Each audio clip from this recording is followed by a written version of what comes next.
Bonjour à tous, j'espère que vous êtes en pleine forme et que tout va bien pour vous. Nous sommes le mardi 29, on est déjà le 29 juillet 2025 et nous allons refaire un petit cadrage du DAX.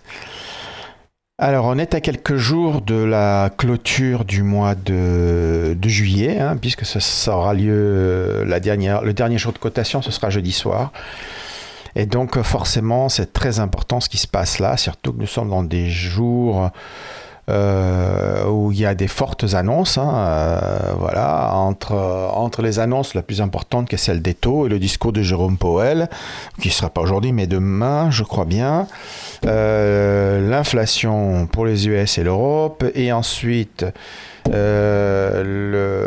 chiffres des inscriptions au chômage, les chiffres du chômage, qui auront lieu vendredi. Bon. Donc c'est une semaine très importante.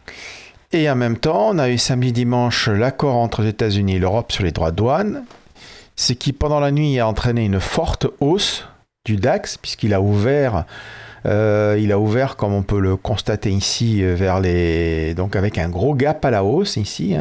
On ne le voit pas parce que ça a retracé, mais c'était un fort gap vers les 24 500. Bon, là, on dirait que sur le futur, c'est même un peu en dessous. Mais en gros, vous voyez, il a encore bloqué sur la super trend rouge et il a dérivé toute la journée sans donner un seul signal d'achat. Ni sur les unités de temps longues, ni sur des unités de temps courtes. Ça a été une longue dérive à la baisse sans arrêt, quoi. Je veux dire, il n'y a pas eu même pas la pause entre midi. Ça a dérivé doucement, tranquillement. Donc il n'y a pas eu de panique en fait. Il n'y a juste pas de flux. Et en fait, c'était assez curieux. Alors après le gap à la hausse qu'on a eu, je m'attendais à ce que le marché il essaye de casser par le haut les 24 600, c'est ce que je vous ai dit hier, attention, ça peut casser par le haut. Évidemment, on savait que vers la super trend, il y aurait des vendeurs, qu'ils allaient tenter peut-être d'avoir un retracement, mais peut-être pas, puisque ça n'arrêtait pas de dériver avant ouverture, même l'ouverture de 8 heures donnait des signes positifs, donc se profilait plutôt un marché à la hausse. Donc nous, heureusement qu'on avait mis en place notre stratégie, ce qui fait qu'on savait où il fallait se retourner, à partir de quand il fallait se retourner. Ce qui fait que j'ai quand même pu travailler un petit peu la vente à partir de 10 heures, me semble-t-il, et on a pu accumuler des achats. Mais encore une fois, les ventes, c'était purement scalp. Faut pas confondre, je le répète, on a 3 unités de temps. Vous avez le swing, le long terme. Vous avez de l'intraday, ce sont des trades qu'on prend dans la journée sur des momentum importants pour suivre la tendance de la journée, et il faut bien tenir compte aussi des cycles boursiers, puisqu'entre le matin, entre midi et 2, entre midi et 15h, c'est pas pareil, et après l'après-midi, à partir de 15h30, 16h, c'est pas pareil non plus avec l'arrivée des US. Et donc on a pu profiter de la baisse, mais ça contrarie la sortie par le haut du marché quand même. Ça fait déjà 3 mois qu'on bute vers les 24 600, donc quand même on n'arrive pas à casser par le haut. Et je voudrais pas qu'on casse cette zone-là, en gros la Tenkan par le bas là, ça serait pas bon non plus, même là où ils sont, les 23 970, c'est ce qu'ils ont sur moi surtout la Tenkan ici, cette zone ici, des 24 875, je voudrais pas l'avoir cassée par le bas. Et surtout, on a quand même une bougie mensuelle qui fait un nouveau plus haut, qui fait un nouveau plus bas plus haut que le précédent, et un nouveau plus haut que le précédent. Mais ce qu'on n'a pas, c'est une bougie pleine qui sort par le haut. Là, pour le moment, on a une espèce d'ogie. Alors, ça peut complètement changer, puisque vous voyez qu'en une journée, on a perdu pratiquement 500 points. Il n'empêche qu'on peut les regagner aujourd'hui ou demain, avec les annonces de Jérôme Powell. Il suffit qu'il annonce, les taux, les droits de douane, les accords sont pratiquement tous signés. Ils sont plutôt favorable à l'économie US, ses effets sur l'inflation semblent très modérés, des choses comme ça, et le marché, lui, il peut repartir à la hausse, fortement. Faut pas... Donc voilà, nous sommes dans une zone d'incertitude, nous sommes dans une période de congé où il n'y a pas grand monde non plus sur le marché européen, tous les traders sur le marché US, en gros, et par conséquent, faire de forts mouvements d'un sens ou d'un autre, mais globalement, on voit quand même qu'on garde une tendance haussière, fortement haussière, et qu'on n'a pas de cassure de la bougie mensuelle par le bas, on n'a rien pour pouvoir avoir envie de travailler à la vente. Pour ma part, la Tenkan, tant qu'on est dessus, je tenterai des achats en intraday. Donc, ce qui veut dire que si je tente que des achats en intraday, ça veut dire que je ne vais pas faire grand-chose en intraday aujourd'hui. Puisque techniquement, il faut refranchir ou cette bougie, ou je devrais dire comme d'habitude, il faut casser la bougie précédente par le haut, mais enfin, elle est tellement grosse que je me dis, il y a peut-être plutôt une zone intermédiaire ici, la cassure des 24 240, 250, si on prend bien les mèches, par le haut avant de redevenir acheteur. Ou alors, il faut qu'il y ait une bougie daily, type bougie de retournement, qu'on casse par le haut. Donc, en gros, aujourd'hui, il n'y a rien à faire, quoi, si on garde cette logique-là. Après, en scalp, moi, je constate qu'on est sur la même 50. Sur la même 50, on rebondit, mais on a un momentum qui se dégonfle et surtout qui semble prêt à partir par le bas, parce que si je regarde le momentum, ils deviennent tous à peu près négatifs sur tous les horizons de temps. Donc oui, on est sur une zone d'achat, la MM50. Oui, en scalp, je peux éventuellement travailler, faire quelques scalps à l'achat, mais en intraday pur, il n'y a rien à faire aujourd'hui.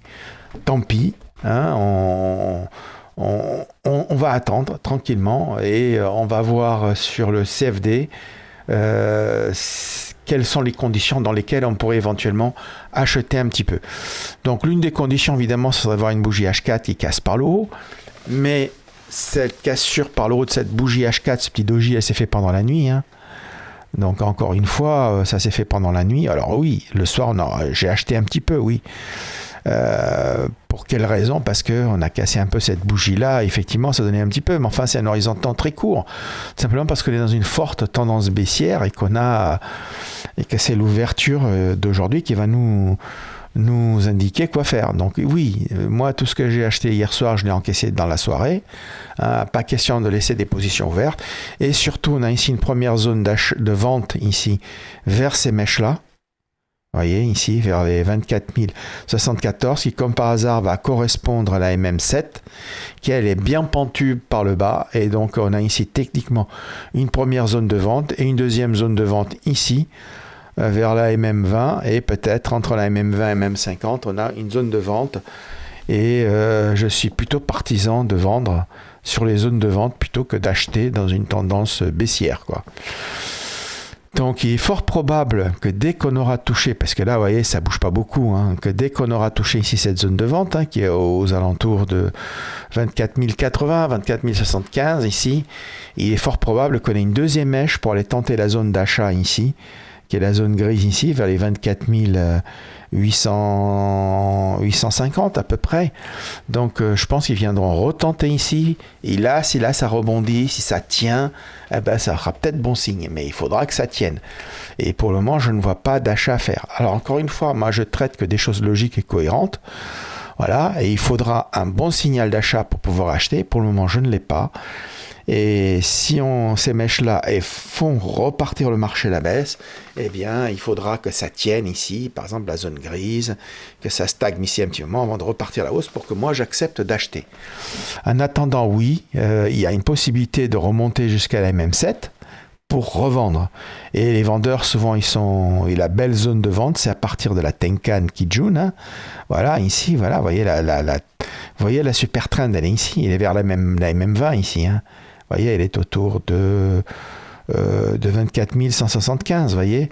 Donc, à partir de là, et jusqu'à la MM50 ici, ou peut-être même à la zone grise, tout ça, c'est des zones de vente qui risquent d'être fortement vendues. Il faudra vraiment avoir une bougie qui arrive en horaire à s'installer au-dessus là pour qu'on ait des acheteurs qui arrivent. Donc, je suis OK, je vois bien qu'il y a une possibilité de remonter ici. Et à mon avis, quand on a une forte tendance baissière comme ça, ici, ça va revendre. Et il faudra vraiment un peu de temps avant de décider à acheter, quoi. Donc nous, on est plutôt vendeurs ici. Première zone, 24 075. Deuxième zone ici, vers les 24 165. Et ça peut aller jusqu'à les 24 260. Et après, on arrête d'avoir une vue baissière. Donc voilà. Donc pour moi, c'est ce qu'il y a à faire aujourd'hui. Ça ne veut pas dire que j'ai raison. Ça veut dire que techniquement, c'est ce que je vois qu'il y a à faire. Si le marché rebondit ici, eh ben, tant mieux pour ceux qui veulent acheter ici. Ce n'est pas mon cas. Je suis d'accord que fondamentalement, on est en range entre la bande de Bollinger haute, voire même cette zone grise là-haut. Hein. Voilà, donc ici, un range.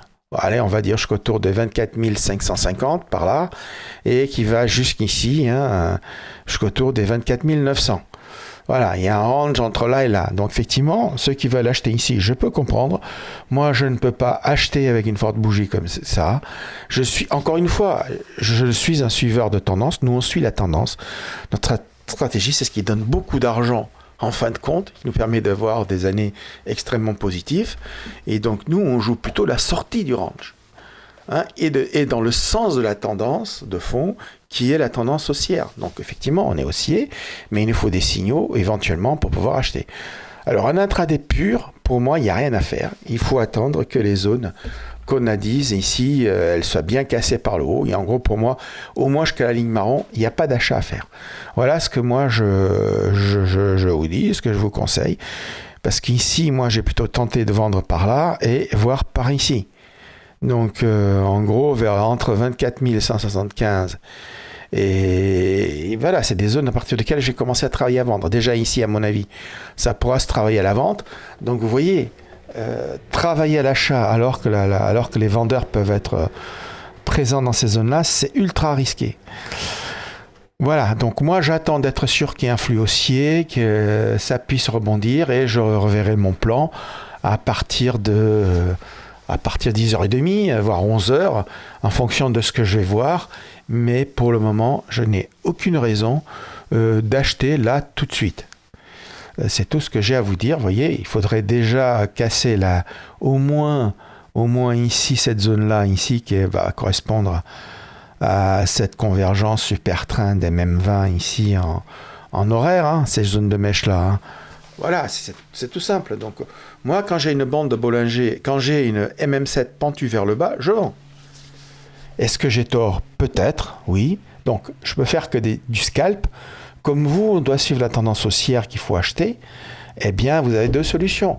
Soit vous attendez les signaux propres, hein, c'est ce que je vous dis. Soit si vous achetez des poutres là-haut et que vous en avez pas mal, ben là, vous pouvez éventuellement tenter une petite achat. Mais pour moi, il n'y a rien à faire. Tant que je n'ai pas un retournement de tendance clair et net, je n'achèterai pas. Voilà, je vous ai tout dit. Ça ne veut pas dire que j'ai raison. Moi, je vous dis ce que je fais. C'est tout. C'était surprenant la baisse hier. Bon, en scalp, j'ai pu la suivre. Hein, j'ai pas de problème. Mais voilà, en intraday, je ne peux pas vous dire d'acheter tant qu'on a une MM7 qui est pointée vers le bas et qu'on a deux zones de vente ici. 24 080 à peu près, peut-être même un peu plus bas, et notre deuxième zone de vente entre 24 518 et 24 230. Donc pour moi, il n'y a rien à faire dans ces conditions-là. Voilà, je vous ai tout dit. Encore une fois, voilà, le marché il est instable. On le voit très bien qu'il est en range entre là et là. Cependant, je ne suis pas un trader de range. Il me faut des signaux clairs après la chute d'hier pour accepter d'acheter. Sur ce, je vous ai tout dit. Je vous souhaite une bonne journée et je vous dis à bientôt. Bye bye. Et surtout, soyez prudents dans des marchés instables comme ça en plein été. Bonne journée. Au revoir.